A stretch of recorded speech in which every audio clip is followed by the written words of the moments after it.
Shrimad Bhagavad Gita chapter 4 श्लोक 10। वीतराग भय क्रोध ममया मामुपाश्रिता बहवो ज्ञान तपसा भूता मद्रावमागता।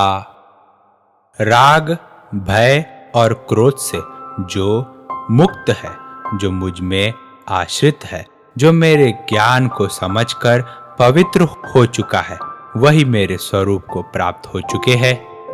तो भगवान अभी श्लोक में कहते हैं कि जो राग, भय और क्रोध से आजाद है।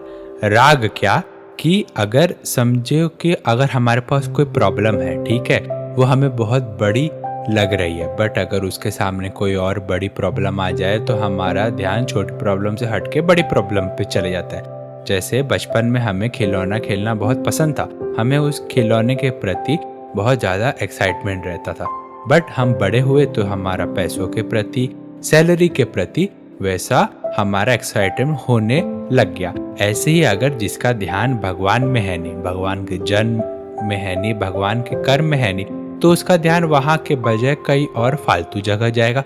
तो अगर ऐसे कोई फालतू, कोई नॉनसेंस बात पे अगर कहीं पे ध्यान जा रहा है तो उसको राग कहा है, ठीक है। अगर मुझको किसी चीज के प्रति बहुत सारा राग है तो मेरा उसके प्रति अटैचमेंट बढ़ जाएगा। तो फिर अगर वो अटैचमेंट बढ़ गया, अगर वो चीज मुझको मिलनी चाहिए थी पर नहीं मिल पाई तो मुझे उससे गुस्सा आएगा।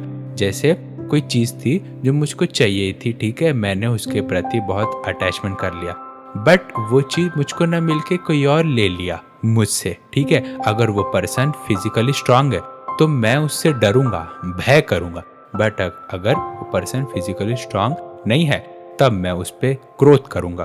तो वही यहाँ पे कहा गया है कि जो राग, भय और क्रोध से मुक्त है, आजाद है, मतलब वो किसी और चीज में राग अपना कर ही नहीं रहा है, और जो भगवान के जन्म और कर्म के ज्ञान को सुनकर प्राप्त करके, हासिल करके पवित्र हो चुका है। मतलब जिसको समझ गया कि भगवान जन्म कैसे करते हैं, कर्म कैसे करते हैं, तो वो इंसान वैसा भी कर्म करने की कोशिश करेगा भगवान के जैसे, कि मन में जलन न रखे, गुस्सा न करे, क्योंकि भगवान अवतार अपने लिए कभी नहीं लेते हैं। भगवान ने पिछले के श्लोक में कहा ना कि सज्जन लोगों की रक्षा करने के लिए, अपने भक्तों की रक्षा करने के लिए, दुष्टों का विनाश करने के लिए हर युग में मैं समय समय पर अवतार लेता हूँ।